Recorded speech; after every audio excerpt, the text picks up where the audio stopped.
Harry Potter wasn't supposed to be loved. He was supposed to be ignored, forgotten, broken. But what if that never happened? What if the one person who hated magic the most chose love instead? Because if Petunia Dursley made a different choice, Harry Potter wouldn't just grow up happier. He might grow up unstoppable. Petunia Dursley didn't hate magic for no reason. She hated it because it chose her sister, and not her. Lily was special. Petunia was ordinary. And that kind of jealousy doesn't fade, it hardens. So when Harry arrived on her doorstep, he wasn't family. He was proof she was left behind. And in the original timeline, that feeling shaped everything. But what if, for just 1 second, she saw something else? The door opens. The baby cries. The letter explains everything, and Petunia pauses. Because for the first time, she doesn't see magic, she sees Lily. Not the witch, not the envy, just her sister. And something breaks, not in anger, in grief. She picks Harry up, holds him tighter than she expected, and whispers, "I won't let this happen to you." That moment, it shouldn't matter, but it does, because from here on, everything shifts. Harry doesn't grow up in a cupboard. He has a room, small, plain, but his. Petunia still avoids magic, still doesn't understand it, but she doesn't punish it. And that difference, it's everything. Dudley still gets more, still louder, still spoiled, but Petunia stops one thing: relentless cruelty. And without that constant pressure, Harry changes. Because remove fear from a child, and you don't get weakness. You get something far more dangerous. This Harry isn't shrinking. He's observing. He's not desperate for approval. He's selective. He asks questions, pushes back, learns early that his voice matters. And that creates something rare, a version of Harry Potter who doesn't need saving. And when someone like that enters the wizarding world, they don't react to it. They reshape it. The Hogwarts letter comes. Petunia reads it, and this time, she doesn't hide it. She doesn't destroy it. She hands it to Harry and waits. Because deep down, she already knows. Harry doesn't hesitate. And that's the first moment he steps into destiny willingly. Hagrid still arrives, still explains magic, but Harry doesn't cling to him. He walks beside him. He asks sharper questions, listens differently. Even Ollivander notices, because when Harry holds the wand, it doesn't just react, it aligns. And for a split second, there's something unusual, something controlled. And that's the first sign. This Harry might not follow the same path. The Great Hall, the silence, the Sorting Hat drops. And immediately, it hesitates. Not because Harry is lost, because he isn't. It senses clarity, confidence, and something unexpected: ambition. Not selfish, not cruel, but focused, calculated. And for the first time, Slytherin isn't a whisper, it's a real option. Because this Harry doesn't reject power, he understands it. The hat pauses longer than it should. Then finally, Gryffindor. But barely. And that barely will matter later. Ron meets a Harry who doesn't need him. Hermione meets a Harry who challenges her. And that changes everything. Because instead of following, Harry leads. Not loudly, not aggressively, but naturally. Even Draco notices. Because for the first time, Harry doesn't instantly reject him. There's a pause, a possibility. And for a moment, the future almost shifts. But some rivalries don't disappear, they evolve. Snape expects arrogance. He finds composure. And that confuses him. Because this Harry doesn't remind him of James. He reminds him of someone else, Lily. Dumbledore sees it too. But there's a problem. This Harry doesn't rely on him. Doesn't look to him for answers. And that means Dumbledore can't guide him the same way. For the first time, the plan becomes uncertain. And when Dumbledore loses control of the narrative, something bigger starts to change. Because this Harry doesn't stumble into danger. He studies it, questions it, anticipates it. And that changes how he faces everything, including Voldemort. Because Voldemort expects a boy shaped by pain, not one shaped by stability, not one who thinks ahead. And that difference, it's critical. Because a reactive Harry survives, but a strategic Harry wins. When Voldemort begins to rise again, he isn't facing the same child. He's facing someone who understands risk, power, and timing. Someone who doesn't act out of emotion, but intention. And that makes him unpredictable, not reckless at all. Precise, because in the end, it wasn't magic that changed Harry Potter. It was something much simpler. A single decision. A moment of compassion. A choice Petunia Dursley was never supposed to make. And that choice didn't just change Harry. It changed everything. But here's what no one realizes. Petunia's choice didn't just change Harry, it changed herself. Because choosing love doesn't erase resentment, it forces you to confront it. At first, it's subtle. A hesitation when Harry does something strange, a tight breath when something unexplainable happens.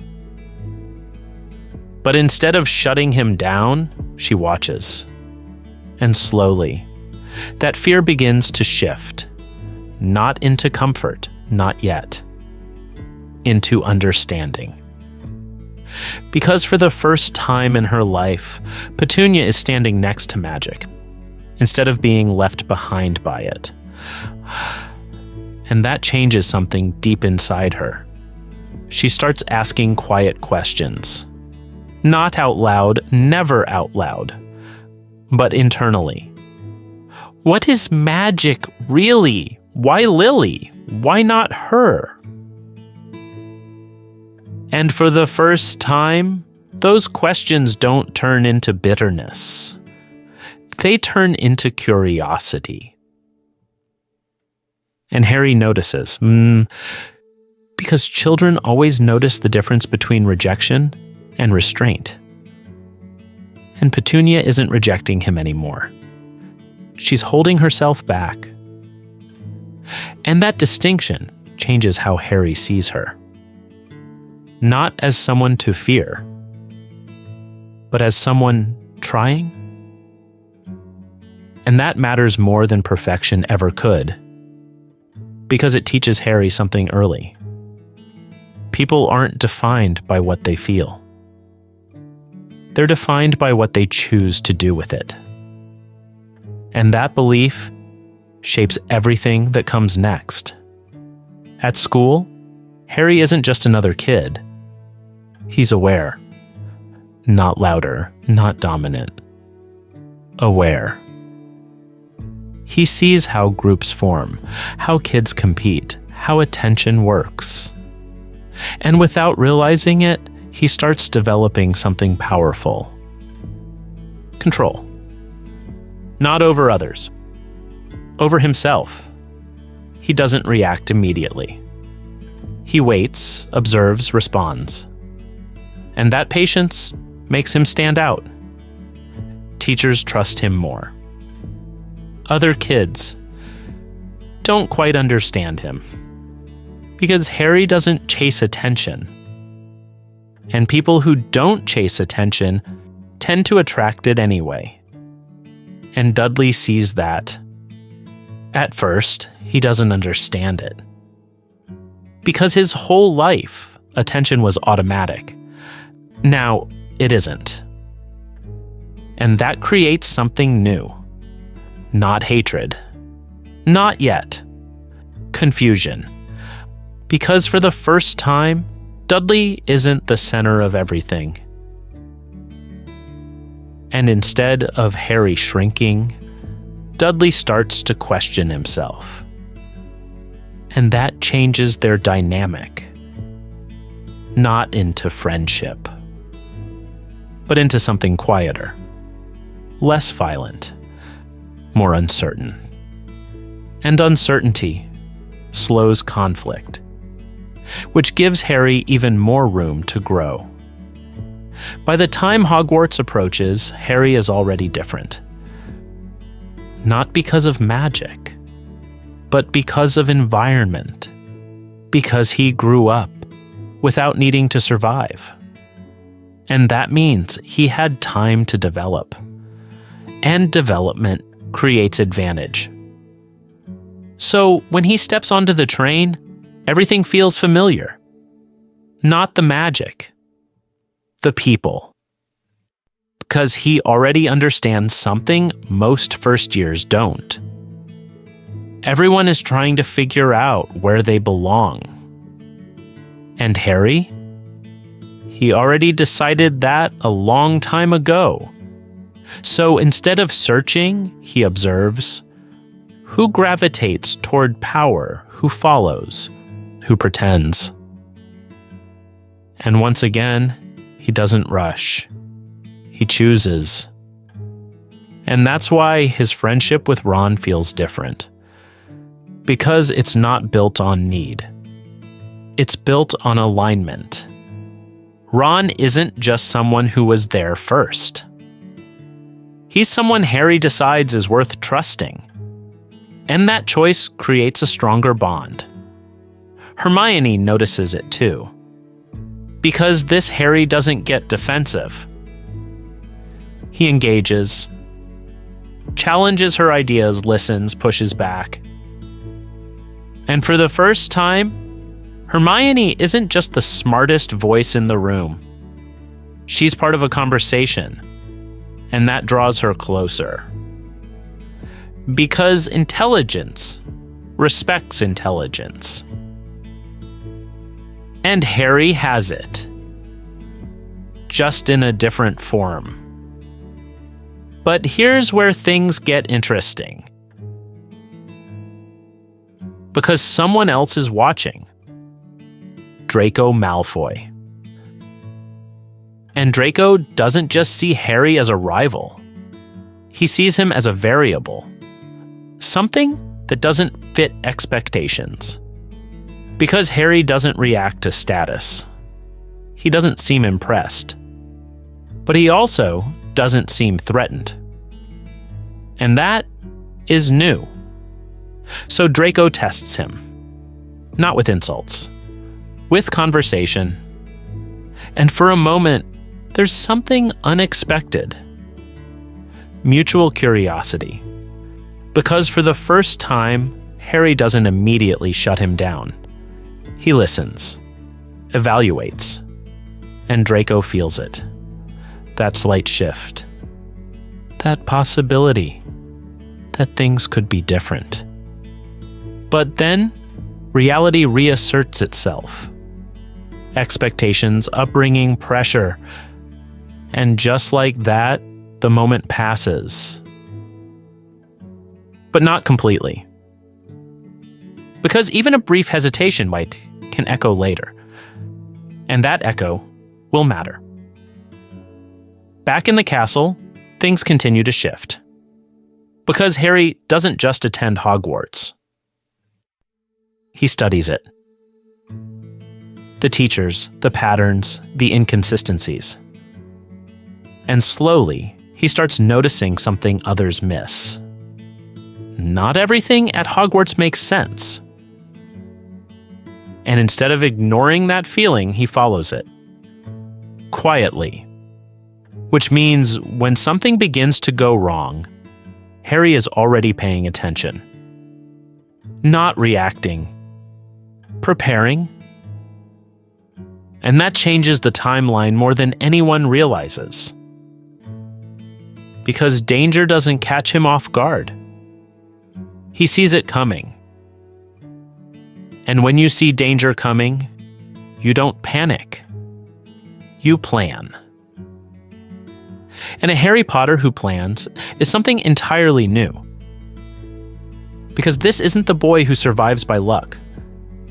This is someone who shapes outcomes, who adjusts variables, who thinks 3 steps ahead. And that's where things become dangerous. Not for Harry, for everyone else. Because once someone like that enters the story stops being predictable. And that includes Voldemort. Because Voldemort expects fear. He expects reaction. He expects chaos. What he doesn't expect is control. And that mismatch is where everything begins to fall apart. Because Voldemort isn't just facing a different opponent. He's facing a different kind of mind. And minds like that don't break the same way. They adapt. And adaptation wins wars.